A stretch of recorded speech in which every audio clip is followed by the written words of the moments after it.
যত ধরনের ইতিহাস আছে আমরা চেষ্টা করছি সব ইতিহাসগুলো গ্রাফিটির মাধ্যমে তুলে ধরার জন্য। শুধু ৭১ না, ৫২ না, আমাদের ২৪০০ একটা অনেক বড় ইতিহাস বহন করতেছে আমাদের বাংলাদেশের জন্য। অবশ্যই ওরা ইতিহাস তৈরি করেছে, যেরকম অবশ্যই ইতিহাস তৈরি হয় ধরে রাখার জন্য। মানিকগঞ্জের শিক্ষা প্রতিষ্ঠানগুলোতে ও শহরের বিভিন্ন গুরুত্বপূর্ণ জায়গায় চলছে রং তুলি দিয়ে দেয়াল লিখন। কোটা আন্দোলনের বিভিন্ন স্লোগান, দেশের বিভিন্ন চিত্র ও সমাজ সংস্কারমূলক বিভিন্ন উক্তি লিখতে দেখা গেছে শিক্ষার্থীদের। শেখ হাসিনার পদত্যাগ ও গণ অভ্যুত্থানের পেছনে যাদের অবদান এবং যারা শহীদ হয়েছেন তাদের স্মৃতি ভবিষ্যৎ প্রজন্মের কাছে ইতিহাসের পাতায় তুলে ধরতে মানিকগঞ্জের শহরের বিভিন্ন স্থানের পরিত্যক্ত দেওয়াল ও শিক্ষা প্রতিষ্ঠানের দেওয়ালগুলোতে রং তুলি দিয়ে এই চিত্রাঙ্কন করা হচ্ছে।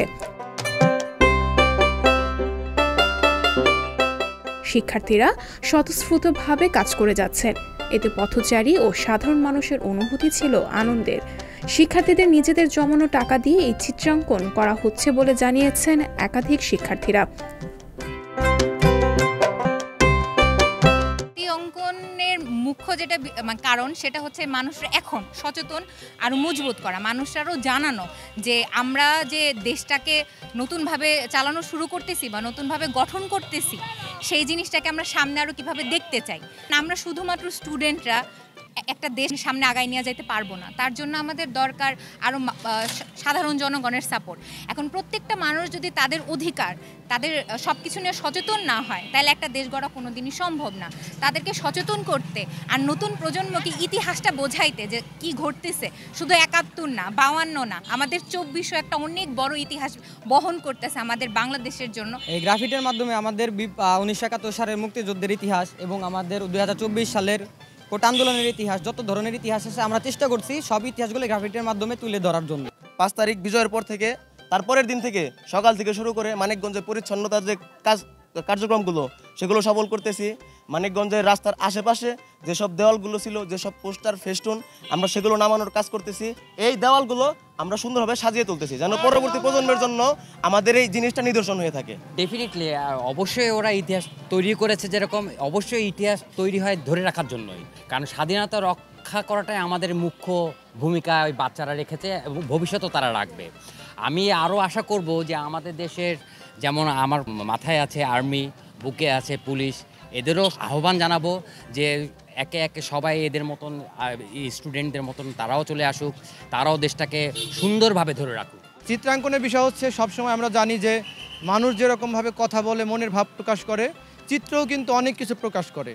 আমরা একটা চিত্র বা ছবি বা দৃশ্য দেখলে অনেক কিছু বুঝতে পারি। অনেক সময় আমরা অনেক কিছু মুখ দিয়ে বলতে পারি না, কিন্তু আমরা যখন ওই দৃশ্যটির দিকে তাকাই অনেক কিছু আমরা অনুধাবন করতে পারি। তারই ধারাবাহিকতায় আমাদের বাংলাদেশে গত ১৭ বছর বা ১৬ বছর স্বৈরাচার সরকার যে অত্যাচার নির্যাতন চালিয়েছে, পরিত্যক্ত জায়গাগুলোতে আমাদের ছাত্র সমাজ তারা স্বেচ্ছায় কিন্তু বিভিন্নভাবে দেখা গেছে বিভিন্ন দৃশ্য বা বিভিন্ন ধরনের জিনিস অঙ্কন করার, চিত্রাঙ্কন করার চেষ্টা করতেছে। এরই ধারাবাহিকতা আমাদের শহীদ রফিক চত্বরে আমরা স্বৈরাচার শেখ হাসিনা যে এই যে ছাত্র আন্দোলনে যে নির্মমভাবে তারা সাধারণ শিক্ষার্থীদেরকে হত্যা করলো, সেই হত্যার অনেক দৃশ্য কিন্তু তারা তুলে ধরবে।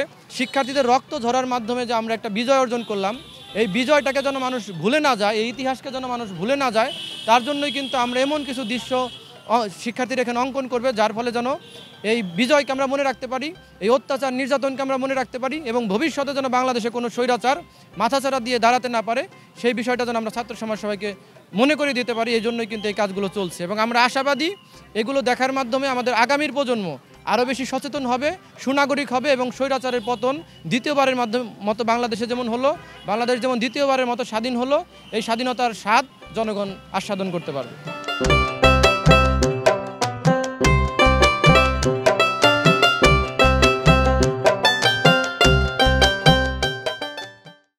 সংবাদ, ফিচার ও অনুষ্ঠানের জন্য ভিজিট করুন সংবাদ প্রকাশের ওয়েবসাইট এবং যুক্ত থাকুন ফেসবুক পেজ ও ইউটিউব চ্যানেলের সঙ্গে।